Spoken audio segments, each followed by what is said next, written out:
भगवान कृष्ण की ये बातें बदल देंगी आपका जीवन। हम सभी जानते हैं कि भगवान कृष्ण की बातों को मानकर अर्जुन ने सफलता हासिल की थी।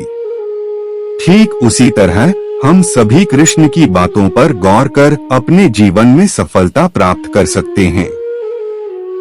इस बात में कोई दो राय नहीं है कि भगवान की बातें न सिर्फ आपको बेहतर जीवन देंगी बल्कि आपको इस प्रतियोगी दौर में एक सफल व्यक्तित्व भी प्रदान करेंगी। जीवन में सफलता हासिल करने के लिए श्री कृष्ण की इन बातों को हमेशा याद रखें। जीवन में आगे बढ़ने के लिए और अपनी अलग पहचान बनाने के लिए यदि आपको क्रांतिकारी बनना पड़े तो इससे पीछे न हटें। कहने का सीधा मतलब ये है कि जरूरत के हिसाब से खुद में बदलाव करें और समाज के बारे में न सोचते हुए अपने काम पूरे करें। जीवन में दोस्तों की भूमिका बहुत अहम होती है। हम हमेशा यही सुनते हैं कि दोस्तों की पहचान हमेशा मुश्किल वक्त में ही होती है। जिस तरह भगवान कृष्ण ने पांडवों के मुश्किल वक्त में उनका साथ दिया था, वैसे ही आपको भी अपने दोस्तों का साथ देना चाहिए। इसके साथ ही आपको ऐसे ही दोस्त बनाने चाहिए जो आपके मुश्किल वक्त में आपके साथ खड़े रहें। जीवन में हार जीत लगी रहती है, लेकिन सफलता सिर्फ उसी व्यक्ति को मिलती है जो अपनी गलतियों और हार से सीख लेकर आगे बढ़े। हार कर निराश होना किसी भी समस्या का हल नहीं है। किसी भी परिस्थितियों से लड़ने के लिए उसके लिए एक बेहतर रणनीति बनाना बहुत जरूरी है। बिना रणनीति के आप हर मोर्चे पर कामयाब नहीं हो पाएंगे। यदि पांडव भी श्री कृष्ण द्वारा बनाई गई रणनीति का पालन नहीं करते तो शायद कौरवों के खिलाफ हुए युद्ध में उन्हें जीत नहीं मिलती। जीवन में सफलता हासिल करने के लिए आपकी सोच दूरदर्शी होनी चाहिए। इसके साथ ही जीवन में आने वाली विकट परिस्थितियों का आकलन करना भी आपको आना चाहिए। व्यक्ति के जीवन में आए दिन मुश्किल परिस्थितियों का सामना करना पड़ता है। श्री कृष्ण पांडवों को बताते हैं कि हमें खराब हालातों में हार मानने के बजाय उनका सामना करना चाहिए, क्योंकि ऐसा करने से ही हमारे मन में बैठा डर खत्म होगा और जब एक बार डर निकल जाता है तो व्यक्ति किसी भी हालात को सफलतापूर्वक पार कर सकता है। जीवन में सफल बनने के लिए व्यर्थ की चिंता के साथ साथ भविष्य के बारे में भी नहीं सोचना चाहिए। हमें हमेशा अपने वर्तमान को बेहतर बनाना चाहिए। यदि आप अपने वर्तमान को संवार लेते हैं तो आपका भविष्य अपने आप ही बेहतर बन जाएगा। इसके अलावा जीवन में कभी भी अनुशासनहीन नहीं होना चाहिए। आज के इस समय में लोग अपनी आय के हिसाब से खर्च करते हैं, लेकिन ऐसे में जरूरत पड़ने पर उनके पास पैसे नहीं होते। किसी भी तरह की मुश्किल आर्थिक परिस्थितियों से बचने के लिए हमेशा सोच समझकर खर्च करना चाहिए। कभी भी ऐसी चीज खरीदने में पैसा खर्च न करें जिसकी आपको जरूरत न हो। वैसे तो भगवान श्री कृष्ण बचपन में बहुत नटखट स्वभाव के थे।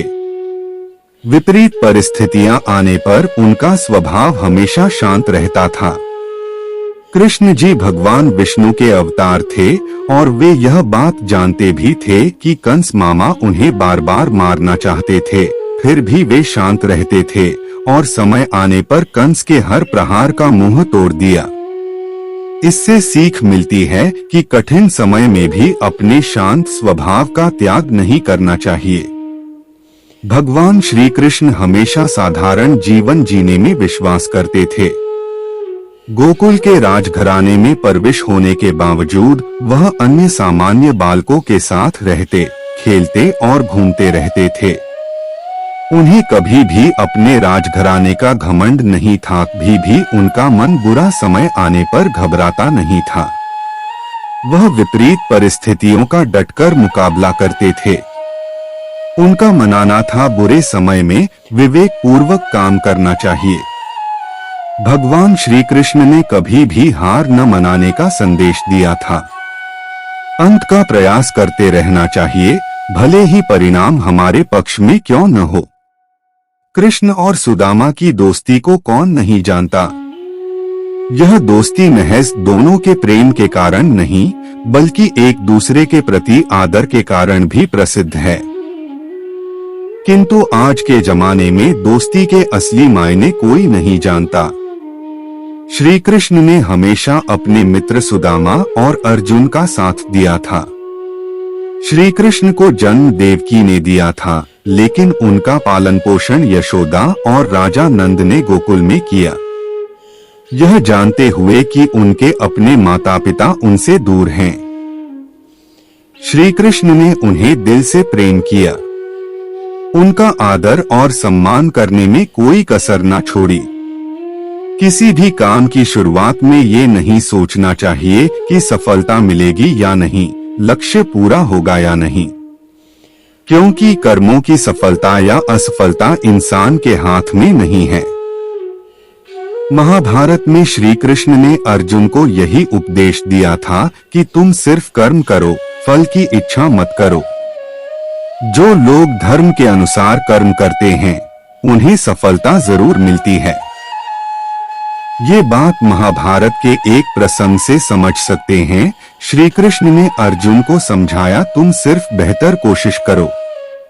दुर्योधन सभी पांडवों को मार देना चाहता था, इसीलिए उसने लाक्षागृह में पांडवों को मारने की योजना बनाई।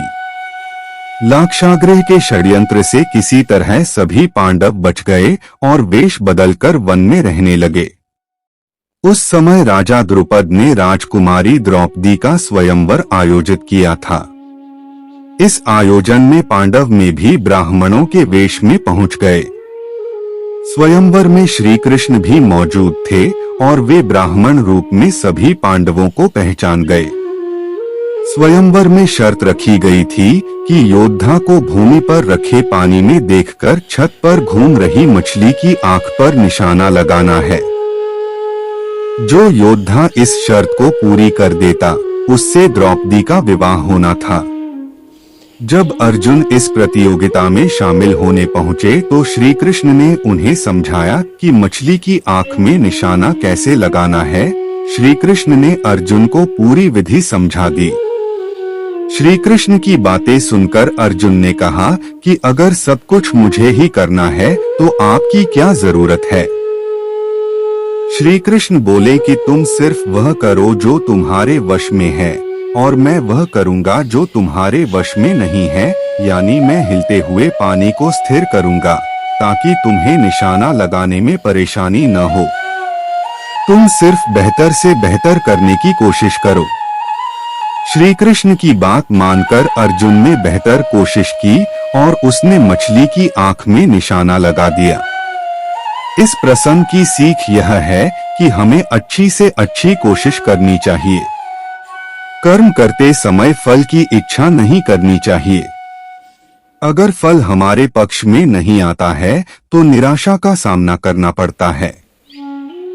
अपना काम पूरी ईमानदारी से करेंगे तो सफलता जरूर मिलती है।